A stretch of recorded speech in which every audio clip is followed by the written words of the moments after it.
বাংলাদেশের সাংবিধানিক নাম গণপ্রজাতন্ত্রী বাংলাদেশ পরিবর্তন করে জনগণতন্ত্রী বাংলাদেশ করার সুপারিশ এসেছে। এর সাথে 52 বছর রাষ্ট্র পরিচালনার যে মূলনীতি ছিল তার মধ্যে ধর্মনিরপেক্ষতা, সমাজতন্ত্র এবং জাতীয়তাবাদ বাদ দিতে চায় সংবিধান সংস্কার কমিশন। এছাড়া সংসদ, রাষ্ট্রপতি আর প্রধানমন্ত্রীর 4 বছরের মেয়াদ সহ একই ব্যক্তি একই সাথে যেন সরকার প্রধান আর দলীয় প্রধানের দায়িত্ব পালন করতে না পারে, সেই সুপারিশও এসেছে তাদের কাছ থেকে। অন্যদিকে 2014, 18 এবং 2024 এর নির্বাচনে জড়িত কমিশন সদস্যদের তদন্তপূর্বক বিচার চেয়েছে নির্বাচন ব্যবস্থা সংস্কার কমিশন। এর বাইরে বিদ্যমান নির্বাচন পদ্ধতির পাশাপাশি সংখ্যানুপাতিক পদ্ধতি সহ আরও কিছু সুপারিশ করেছেন তারা। আর রাষ্ট্রের গুরুত্বপূর্ণ বাহিনী পুলিশকে প্রাণঘাতী অস্ত্র না দেয়া, রাজনৈতিক প্রভাবমুক্ত করা সহ বেশ কিছু সুপারিশ এসেছে পুলিশ সংস্কার কমিশনের কাছ থেকে। অপরদিকে রাজনীতি এবং আমলা নির্ভরতা কমিয়ে দুদককে শক্তিশালী করতে 47 দফা সুপারিশ করেছে দুদক সংস্কার কমিশন। এই 4 কমিশনের প্রতিবেদনকে খুবই গুরুত্বপূর্ণ উল্লেখ করে প্রধান উপদেষ্টা ডক্টর মোহাম্মদ ইউনূস বলেছেন, এটা থেকে এখন মতৈক্যের ভিত্তিতে তৈরি হবে নতুন বাংলাদেশ চার্টার, আর সেই চার্টারকে অনুসরণ করা হবে আগামী ত্রয়োদশ সংসদ নির্বাচন। কেমন হলো 4 সংস্কার কমিশনের প্রতিবেদন, রাজনৈতিক দলগুলো কতটুকু একমত এইসব সুপারিশের সাথে, এইসব নিয়ে আলোচনায় আজ রাজকর্ণী স্টুডিওতে আছেন বিএনপির ভাইস চেয়ারম্যান শামসুজ্জামান দুদু, আছেন গণসংহতি আন্দোলনের প্রধান সমন্বয়কারী জুনায়েদ সাকি এবং আছেন আমাদের সাথে জাতীয় পার্টির প্রেসিডেন্ট মেম্বার অ্যাডভোকেট রেজাউল ইসলাম ভূঁইয়া। এবং দর্শক, আশা করি আপনারা আমাদের সাথে এই আলোচনাতে যুক্ত হয়েছেন এবং অতিথিকে ধন্যবাদ এবং কৃতজ্ঞতা। রেজাউল করিম ভূঁইয়াকে দিয়ে একটু শুরু করি। সারাদিনই আসলে বিকেল নাগাদ যেহেতু সকল কমিশনের প্রতিবেদন আমাদের কাছে এসে পৌঁছেছে, অনেক কিছু হয়তো আপনারা জানেন, অনেক কিছুই হয়তো বা জানেন না। কিন্তু যে প্রসঙ্গটি সবচেয়ে বেশি আলোচনায় এখন এসছে, যে সংবিধানে বাংলাদেশের গণপ্রজাতন্ত্রী বাংলাদেশ নামটা পরিবর্তন চায় তারা, একই সাথে মূলনীতিরও পরিবর্তন, আমি যেটা বললাম তার মধ্যে উল্লেখযোগ্য হচ্ছে ধর্মনিরপেক্ষতা বাংলাদেশের যে মূল ভিত্তি ছিল সেটি বাদ পড়ে যাচ্ছে। কিছু বলার আছে কিনা অন্তত এইটুকু প্রসঙ্গে আপনাদের? ধন্যবাদ আপনাকে, ধন্যবাদ আমার 2 বিজ্ঞ সমালোচক এবং যারা দেখছেন তাদেরকে। মূলত 6 যে কমিশন করা হয়েছিল তাদের 4 জনের আজকে প্রধান উপদেষ্টার কাছে জমা দেওয়া হয়েছে এবং আপনি যে প্রশ্নটি এনেছেন এটা খুবই গুরুত্বপূর্ণ। এটা মূলত বাংলাদেশের নামের পরিবর্তন হয়ে যাচ্ছে। একটা নামের পরিবর্তন কমিশনের রিপোর্টের উপর ভিত্তি করে কতটুকু যৌক্তিকতা, এটা নিয়ে প্রশ্ন এসছে।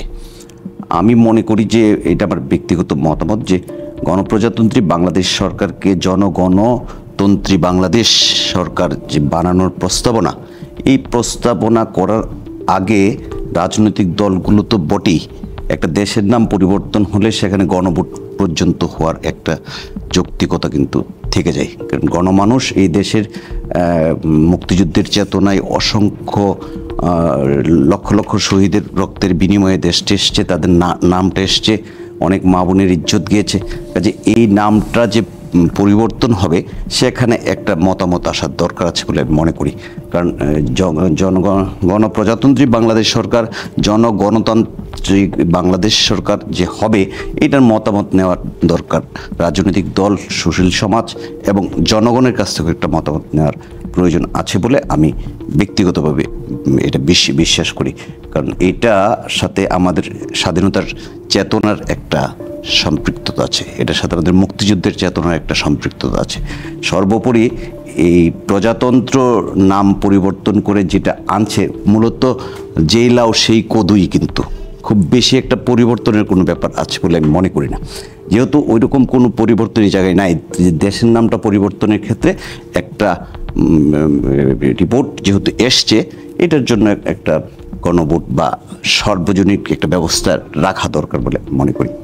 এর বাইরে যে জিনিসটা এসছে, যে আমাদের মূল নীতি যে পরিবর্তন হচ্ছে, ধর্মনিরপেক্ষতা সহ অন্য অন্য জিনিসগুলো গণতন্ত্রকে রাখা হয়েছে, বাকি 3টাকে বাদ দেওয়া হয়েছে। এটাও কিন্তু আমাদের বর্তমান সংবিধান যদি আলোকে দেখেন, মূল নীতি বাদ দেওয়ার বা পরিবর্তন করার ক্ষেত্রে কিন্তু এখানে একটা বাইনিক্সের ব্যাপার আছে, এটা পরিবর্তনযোগ্য নয়। যে এই জায়গাটাও যদি আপনি পরিবর্তন করতে চান, সামাজিক ন্যায়বিচার বা অন্য যেগুলো আনতে চাচ্ছে সেগুলা আনতে গেলেও আমার মনে হয় যে এটা একটা ব্যাপক জনগণের মধ্যে থেকে একটা সমর্থন আসা দরকার সেই আছে। সমর্থন কেমন করে জনগণের মধ্য থেকে নিবে? আমি তো আগে যেটা বলেছি সেভাবেই ভোটের মাধ্যমে, গণভোট হতে পারে, গণভোট হতে পারে, অথবা সর্বদলীয় মানে যতগুলা রাষ্ট্রীয় বিভিন্ন অর্গানগুলো আছে, কিন্তু রাজনৈতিক তারা তো দল, বলছে যে রাজনৈতিক দলগুলোর সাথে তারা এটা শুধু রাজনৈতিক দল কিন্তু সমস্ত অর্গান না, তার বাইরেও কিন্তু অনেক অনেক ইয়ে রয়ে গেছে। কাজে আপনি দেশের মূলনীতি পরিবর্তন করবেন, দেশের নাম পরিবর্তন করবেন, এগুলোর জন্য মানে শুধু একটা সংস্কার কমিশনের প্রস্তাবনা আসবে এবং এই প্রস্তাবনার ভিত্তিতে দেশের নাম পরিবর্তন হবে, আমাদের 4 মূলনীতির পরিবর্তন হবে, এটা আমার কাছে খুব বেশি একটা যৌক্তিক মনে হচ্ছে না। জুনায়েদ সাকি, আপনার কাছে আসলে তাই মনে হয় কিনা? কারণ এর মধ্যে আসলে ছাত্রদের তরফ থেকে বা সরকারের তরফ থেকে একটা আলোচনা এসেছিল যে 72-এর সংবিধানে তারা পুরোপুরি বাতিল করতে চায় এবং নতুন সংবিধানের প্রস্তাবও একদম শুরুর দিকে তাদের ছিল। কিন্তু যদি রাষ্ট্রের নাম থেকে শুরু করে মূল ভিত্তি যেটি, তার 3টি পরিবর্তন করা হয়, তাহলে কি মনে করেন আপনি যে 72-এর সংবিধান আসলে অনেকখানি মানে বড় অংশই সেখান থেকে বাদ চলে গেল? ধন্যবাদ আপনাকে। আমি আমার সহ-আলোচক সহ যারা দেখছেন সবাইকে সালাম এবং শুভেচ্ছা জানাই। সংবিধান সংস্কার কমিশনের কাজ হচ্ছে বিভিন্ন জনের মতামত গ্রহণ করে এবং তাদের নিজেদের মতামত পর্যবেক্ষণ সহ একটা কি পরিবর্তন হতে পারে তার প্রস্তাব উত্থাপন করা।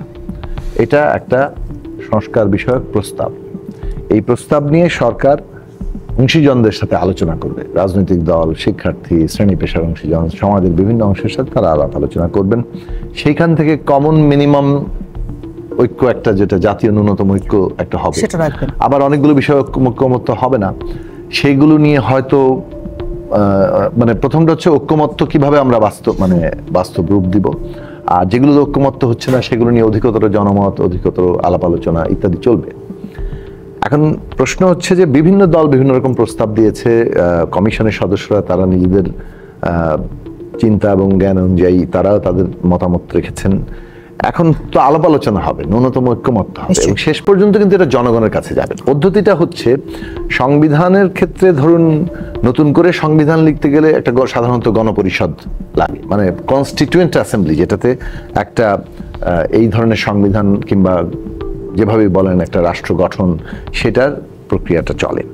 এখন আমরা যদি যেটা বাংলাদেশে দরকার আমরা মনে করি সেটা হচ্ছে যে ন্যূনতম হয় গণপরিষদ নির্বাচন, না হয় নিদেন পক্ষে একটা সংবিধান সংস্কার সভার নির্বাচন লাগবে, মানে কনস্টিটিউশন রিফর্ম অ্যাসেম্বলি।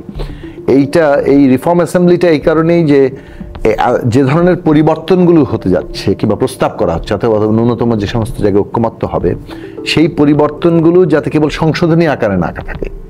অর্থাৎ সংশোধনী থাকলে মানে একটা সংবিধান আছে, সুপ্রিম কোর্ট যেটার অভিভাবকত্ব করবে, সংশোধনী কেউ আনলে সেই সংশোধনী সংবিধানের সাথে সঙ্গতিপূর্ণ হলো কিনা এটা সুপ্রিম কোর্ট দেখতে পারে। কিন্তু সংবিধান যেহেতু জনগণের অভিপ্রায়, সে কারণে আজকে নির্বাচন এবং আজকে যে আকাঙ্ক্ষা তৈরি হচ্ছে, সেই আকাঙ্ক্ষাকে যদি আমরা সংবিধানে ধারণ করতে চাই, তাহলে সেই সংস্কারগুলো যাতে জনগণের অভিপ্রায় আকারে থাকে, সে কারণে আগেই সংস্কার সভা নির্বাচন কিংবা গণপরিষদ মানে জনগণ ম্যান্ডেট দিচ্ছে যে এটাই আমার অভিপ্রায়, বলে এই হচ্ছে সংবিধান, সেই সংবিধানেরই সুরক্ষা করবে হচ্ছে সুপ্রিম কোর্ট। কাজেই সংস্কার সভার নির্বাচনটা নিদেন পক্ষে এটা প্রয়োজনীয় কারণেই যে আপনাকে ওই জনগণের মতামতটা নিতে হবে। এখন প্রশ্ন হচ্ছে যে ন্যূনতম যে ঐক্যমত্যগুলো হবে সেগুলো তো হয়তো একটা আমরা প্রস্তাব করি যে আমাদের রাজনৈতিক দলগুলোর মধ্যে একটা ঐক্যমত্য হবে, এটা একটা ন্যাশনাল চার্টার হবে এবং এটা আগামী সংসদে অর্থাৎ নির্বাচিত সংবিধান সংস্কার সভা, গণপরিষদ কিংবা পার্লামেন্টে সেটা মানে বাধ্যতামূলকভাবে সেই জায়গাগুলো সংস্কার করা হবে। আর বাকি অংশগুলো জনমত এবং আলাপ আলোচনার মধ্য দিয়ে যতদূর যাওয়া যায়। প্রশ্ন হচ্ছে যে এই প্রস্তাবনাগুলো যেগুলো এসছে তার মধ্যে অনেকগুলো সেইটা আরো দাবি করে যে আমরা আরো বড় পরিবর্তনের দিকে যাব। কাজেই 31 দফা প্লাস আমরা কি পরিবর্তন করতে পারি, কতদূর জায়গায় আমরা ঐক্যমত্য হবো, সেটা নিয়ে আলাপ আলোচনা চলবে। আলাপ আলোচনার ভিত্তিতে কিন্তু এখানে যাওয়া হবে। এখন নাম থেকে শুরু করে প্রত্যেকটা বিষয় যদি আপনি আমার মতামত চান আমি দিতে পারি, কিন্তু এগুলো আসলে যেখানে আলোচনা ওঠার না আপনার ব্যক্তিগত মতামত না, আমি শুধু এইটাই জানতে চাই যে এখন এই সময় যে সংস্কারের কথা বলা হচ্ছে, মানে সেই প্রশ্নটার উত্তরই আমি পেলাম না যে 72-এর সংবিধান থেকে উঠে আসার যে ঘটনাটা, এই নাম পরিবর্তন, নীতি